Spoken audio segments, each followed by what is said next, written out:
Saudações rubro-negras flageniais, exemplo de Sampaoli, multa baixa e Felipe Luiz até 2025? Saiba por que o Flamengo demitiu Tite, mas antes de tudo deixe seu like, se inscreva no canal, seja um flagenial, acione o sininho da notificação e fique sabendo de tudo do mais querido, mais amado, mais idolatrado Flamengo. Sem mais delongas, vamos à informação. Diretoria considerou estagnado o trabalho do treinador no comando da equipe. Crédito GE por Jane Júnior, Letícia Marques, Richard Souza e Thiago Lima. A pressão sobre Tite agitou os bastidores do Flamengo nos últimos dias, principalmente depois da eliminação da Libertadores. A demissão do treinador foi anunciada 2 dias antes do início da semifinal da Copa do Brasil contra o Corinthians. Por que a diretoria decidiu mudar o comando da equipe antes mesmo do mata-mata?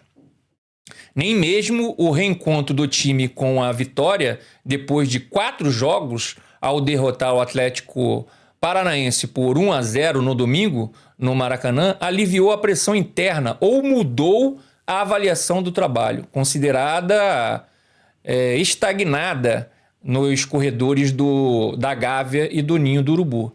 Tite chegou em outubro do ano passado com enorme prestígio na conquista invicta do Carioca, com a melhor defesa da história da competição, sofrendo apenas 1 gol, o time viveu um momento de irregularidade. Durante a Copa América, o técnico também ganhou pontos ao sobreviver com muitos desfalques, mantendo a equipe competitiva. Porém, a queda de produção a partir de agosto ligou o sinal de alerta. Embora a diretoria entendesse que a quantidade de desfalques tinha grande influência no processo, após a queda da Libertadores com a semifinal da Copa do Brasil contra o Corinthians batendo a porta, a diretoria decidiu tratar o jogo contra o Atlético Paranaense como última chance para o time de Tite reencontrar o bom futebol, o que não ocorreu. A vitória só saiu com um gol de Gerson aos 44 minutos do segundo tempo. E a essa altura, o caminho já não tinha mais volta. Ao fim das partidas, Tite costuma demorar para dar entrevista. No domingo, a rápida chegada do treinador à sala de coletiva no Maracanã chamou a atenção. Era um sinal que indicava que o contato entre jogadores e comissão técnica fora breve, com a tradicional oração e a convocação para o treino do dia seguinte. Mas a falta de sintonia e o distanciamento incomodaram os dirigentes rubro-negros. A cena foi encarada como mais uma razão para promover a mudança e tentar chacoalhar o ambiente na reta final de temporada. Depois do jogo, o presidente Rodolfo Landim e o vice de futebol Marcos Braz, tá, que para mim são os culpados, tá, gente, de toda essa situação, conversaram algumas vezes entre si, já no início da manhã desta segunda-feira. Um novo contato definiu pela mudança. O passo seguinte foi informar a decisão ao representante do treinador Gilmar Veloz. Depois que Tite foi comunicado, a direção rubro-negra publicou a nota oficial às 7h30 desta segunda-feira. Tá? Seguimos aqui, exemplo de Sampaoli e multa baixa. Em 2023, mesmo com o desempenho ruim do time, a diretoria decidiu manter Jorge Sampaoli para a final da Copa do Brasil. Na ocasião, o Flamengo perdeu para o São Paulo e terminou o ano zerado. Desta vez, Landim e seus pares apostam num fato novo, para tentar evitar que o cenário do fim do ano passado se repita.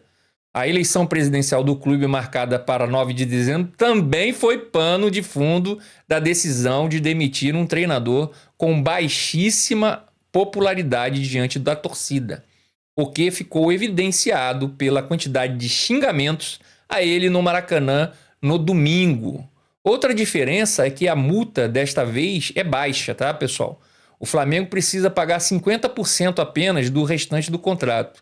mas Tite tinha só mais 3 meses de vínculo e receberá cerca de 3 milhões. Tá? Mesmo assim é muito dinheiro, né? Muito dinheiro, 3 milhões. Mas, né? Não teve como ser diferente. Eu acredito nisso também. Já tinha perdido totalmente o vestiário. E não só o vestiário, tinha perdido a confiança dos jogadores. Confiança em Felipe Luiz, né? A possibilidade de recorrer a Felipe Luiz, técnico do Sub-20, vinha sendo amadurecida nos bastidores e ganhou força após a eliminação da Libertadores na quinta-feira. A relação de confiança entre ex-lateral e Marcos Braz, desde a época em que o dirigente foi à Espanha contratar o jogador em 2019, ajudou o processo de convencimento e a conversa entre eles foi rápida. Isso já tinha... Na realidade, pessoal, a fritura já estava sendo feita há algum tempo, né? Essas conversas já estavam passando nos corredores da Gávea e do Ninho do Urubu já faz algum tempo, né? E se tornou insustentável com a queda na Libertadores. E com esse jogo pífio patético que o Flamengo fez contra o Atlético Paranaense, né? Então, cara, o Tite, ele foi demitido do Flamengo após uma série de resultados insatisfatórios e a eliminação precoce da equipe nas quartas de final da Copa Libertadores, onde perdeu para o Peñarol. A decisão pela demissão foi, né? E a demissão foi anunciada mesmo após uma vitória sobre o Atlético Paranaense no Campeonato Brasileiro, evidenciando a insatisfação da torcida com o desempenho abaixo das expectativas. O Flamengo esteve em uma fase ruim, acumulando uma sequência de jogos sem vitórias no Campeonato Brasileiro e apresentando um futebol estéril em campo. A eliminação na Libertadores foi um golpe significativo para a confiança da equipe e da torcida. Após a derrota para o Peñarol e vitória sobre o Atlético, Tite foi alvo de vaias e críticas por parte dos torcedores e revelou descontentamento com as escolhas táticas, né, e a falta de eficiência, né, da equipe. O Flamengo lidou com uma quantidade incomum de lesões, e essa é uma verdade, tá, pessoal? Em jogadores chaves, como Pedro, Everton Cebolinha, Luiz Araújo, que dificultou a montagem de uma equipe competitiva. No entanto, a gestão das lesões e as escolhas táticas foram questionadas. Apesar de ter um dos elencos mais poderosos da América do Sul, o Flamengo não conseguiu atender às altas expectativas criadas pela diretoria e pela torcida, resultando em frustração generalizada.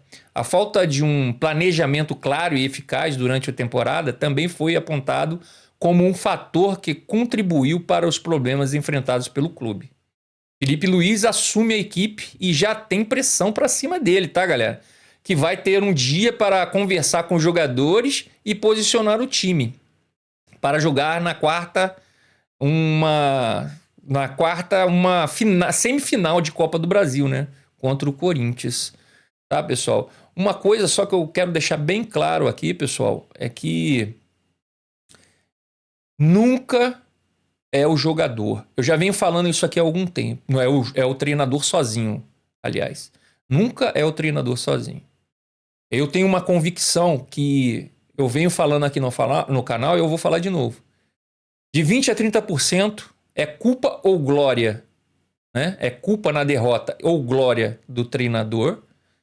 E 60% a 70%, 70% a 80% é culpa ou glória dos jogadores. Então, para mim, os jogadores são os mais culpados, junto com a diretoria patética, junto com essa diretoria que só pensa nela, só pensa em perpetuação do poder, ela só pensa nisso, em se perpetuar no poder, tá? Do Flamengo.